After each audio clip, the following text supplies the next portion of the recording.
So when I was a beginner hairstylist, this hairstyle was one of the hairstyles that stressed me out while I was trying to figure it out. Now that the hairstyle hates to see me coming, I've decided to create a tutorial for you guys, just in case you are also finding it difficult. Of course, the first thing you want to do is to have a ponytail. It is a frontal ponytail or a natural hair ponytail. The hair has to be packed into a pony. For this hairstyle, this is the extension we will be using. It's the Yaki straight extension. Now we won't be sewing anything whatsoever for this hairstyle. We're going to get our extension now. Using our bobby pin, we'll pin it around the ponytail. I'm not pinning it close to the part where the hair was packed. I am leaving some space for where the bun will sit. So to understand better, watch closely.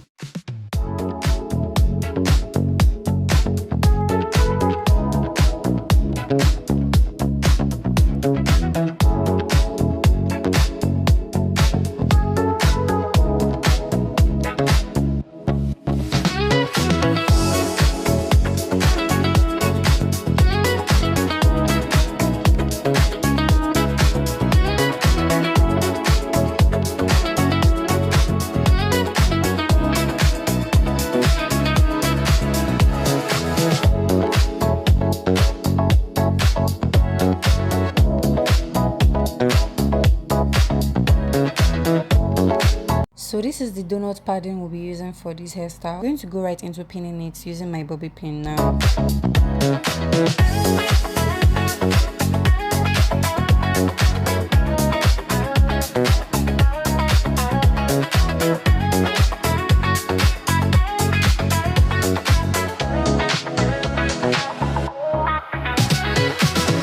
So when you're done with that, you have to make sure that your bun is well pinned to the hair.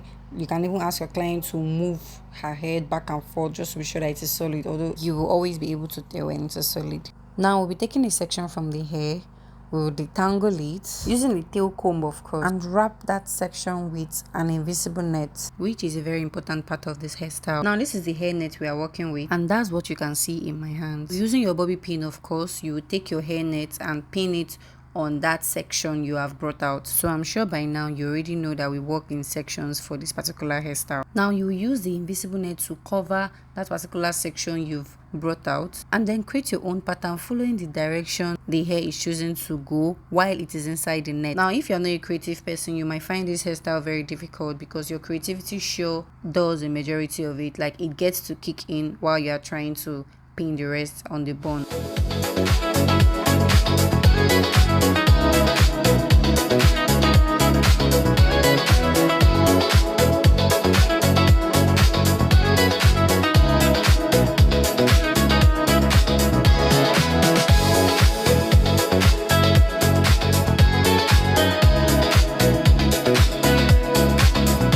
So note that there is no particular rule book on how the direction of your hair should go. That solely depends on you and what you want to create. The one particular point you should run with from this tutorial is the fact that you work in sections, and then this is how you continue until you eventually cover up every part of this bun.